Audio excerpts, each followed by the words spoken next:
nord-coréens ont commis plusieurs attentats chez le gouvernement du Sud et les tensions montent entre les deux camps.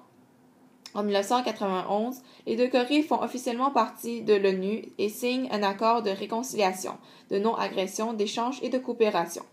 En 1994, Kim Il-sung meurt et son fils Kim Jong-il le succède. En 2011, c'est la mort du deuxième dictateur, son fils Kim Jong-un prend le pouvoir.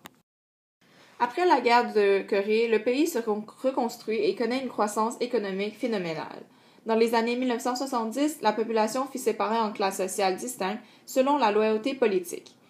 La hiérarchie affecte toutes les sphères de la vie d'un individu. Les privilégiés s'emparent non seulement des postes importants du régime, mais ont aussi accès aux biens matériels, à l'éducation et à un appartement de luxe et à la bonne nourriture.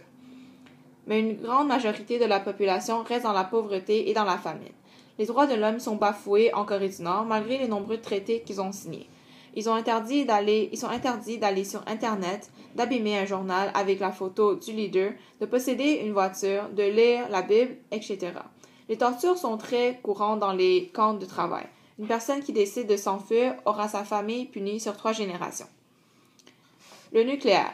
Pour comprendre pourquoi les armes nucléaires en Corée du Nord est une situation alarmante aujourd'hui, il faut remonter dans l'époque de la guerre froide. En 1958, les États-Unis ont installé des armes nucléaires en Corée du Sud pointées vers la Corée du Nord. En 1970, on commence à retirer ces armes. Après une rencontre avec un délégué américain, la Corée du Nord est convaincue que son pays était en danger. Débute alors le développement de l'arme nucléaire. En 2003, la Corée du Nord se retire du traité de non-prolifération du nucléaire. En 2006, elle effectue son premier essai nucléaire et cela engendre des sanctions économiques pour son pays imposées par l'ONU. En 2009, elle effectue un deuxième essai nucléaire. Lorsque Kim Jong-un arrive au pouvoir, la situation ne s'est pas améliorée.